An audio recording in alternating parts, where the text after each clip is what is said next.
Kalau sudah jelas, saya lanjutkan ke pertanyaan yang C. Tidak lebih dari 2 orang yang meninggal. Berarti kemungkinannya adalah 0, 1, dan 2, ya kan?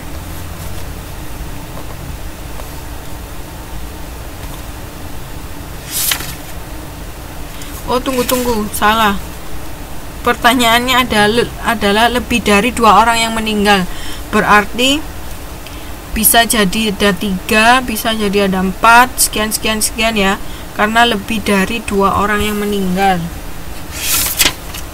Berarti caranya adalah, karena dia lebih dari 2, maka bisa kita pakai rumus yang 1 minus Q. Kalau lebih dari 2 orang yang meninggal, berarti kan Q-nya bisa aja yang kurang dari sama dengan 2. Berarti nanti 1 dikurangi nilai 0,6767.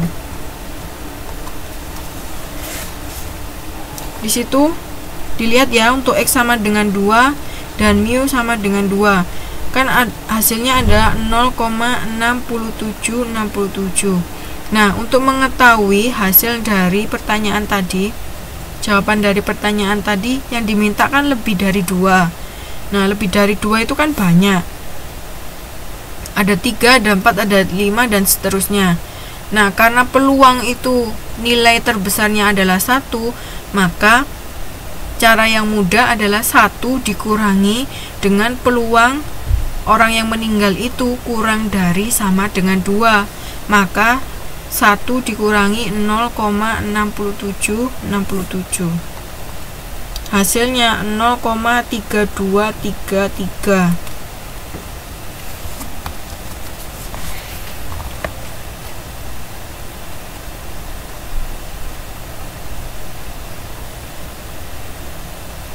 Udah mengerti yang kasus C, pertanyaan yang C?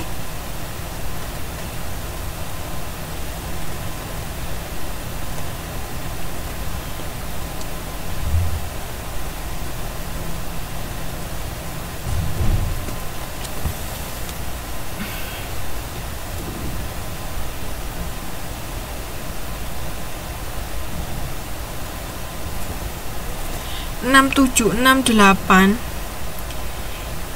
itu sebenarnya 6767. Yang P 2,2 kan, Mbak Dina?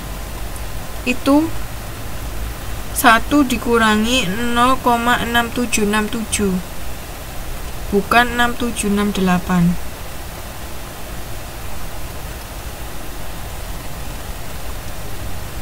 Sesuaikan sama yang di tabel. Ya, kalau yang di tabel kan hasilnya 0,6767.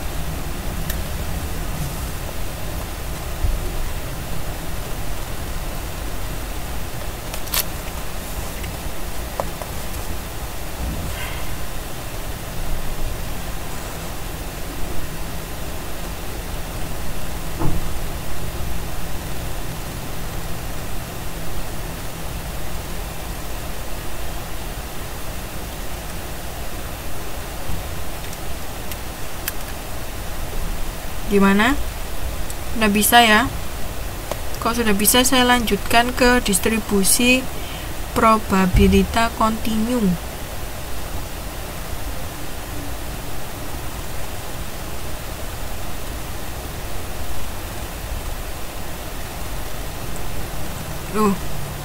Itu untuk mengetahui masing-masing, Mbak.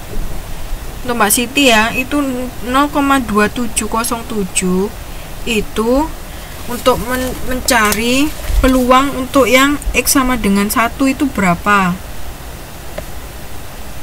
Itu caranya 0,6767 dikurangi 0,4060. Karena di sini kan dia kumulatif. Tabelnya itu kumulatif. Kalau ingin mengetahui berapa nilai untuk X sama dengan 1, itu 0,4060 dikurangi 0,1353. Nah,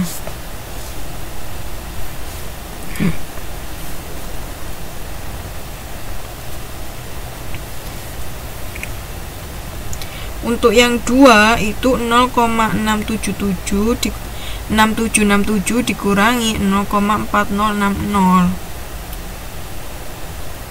Daripada mengurangi satu-satu kan akan lebih baik kita menggunakan nilai kumulatifnya, karena kan nanti dia yang ditanyakan yang lebih dari 2. Nah, kita sudah tahu yang kurang dari sama dengan 2 itu 0,6767. Nah, untuk mencari nilai peluang yang lebih besar dari 2, kita kan tinggal mengurangi 1 dikurangi 0,6767. Itu bukan hasil jawaban dari soalnya, itu langkah-langkahnya. Pertanyaannya Mbak Siti itu langkah-langkahnya. Langkah yang mudah itu langsung langkah ketiga itu loh, P 2,2. 1 dikurangi 0,6767. Ya. Oke. Kita lanjut ke distribusi probabilita kontinu. Yang pertama ada distribusi normal. Itu karakteristiknya bentuk kurva seperti lonceng. Kemudian nilai rata-rata sampel, median, serta modus berada pada titik tengah. Dua sisi kurva tidak pernah menyentuh garis horizontal. Total peluang di bawah kurva itu sama dengan 1. Kemudian 68,26% dari data terletak pada satu standar deviasi.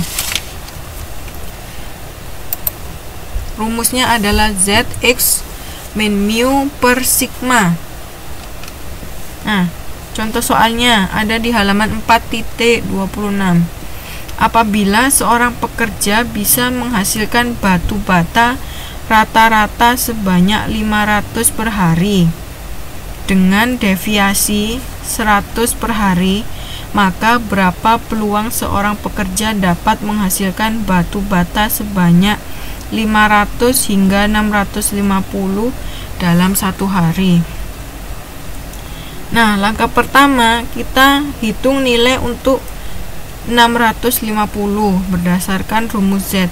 Berarti X-nya di sini adalah 650, kemudian mu-nya adalah 500 dan standar deviasinya atau deviasinya itu adalah 100. Dimasukkan ke rumus Z, nanti hasilnya 1,5. Nah, setelah diketahui nilai Z-nya, maka kita cari di tabel halaman 4.26 ya. Dicari Z-nya 1,5. Karena dia 1,5 bulat, enggak 1,5 sekian-sekian, maka dilihat untuk yang bagian atas itu dilihat yang nilainya 0,00. Jadi didapatkan hasilnya 0,4332. Kemudian langkah yang kedua, kita hitung nilai untuk 500 rata-rata yang 500 tadi dengan memakai rumus yang sama. Berarti di sini X-nya 500 dikurangi 500 dibagi 100 itu hasilnya 0. Nah, dilihat juga di tabel untuk Z sama dengan 0, itu ternyata hasilnya 0. Nah, kemudian untuk mengetahui hasil dari peluang seorang pekerja dapat menghasilkan batu bata sebanyak 500 sampai 650 dalam satu hari itu, yaitu mengurangi hasil yang ditunjukkan oleh tabel tadi, yaitu 0,4332 dikurangi 0 sama dengan 0,4332. Walaupun hasil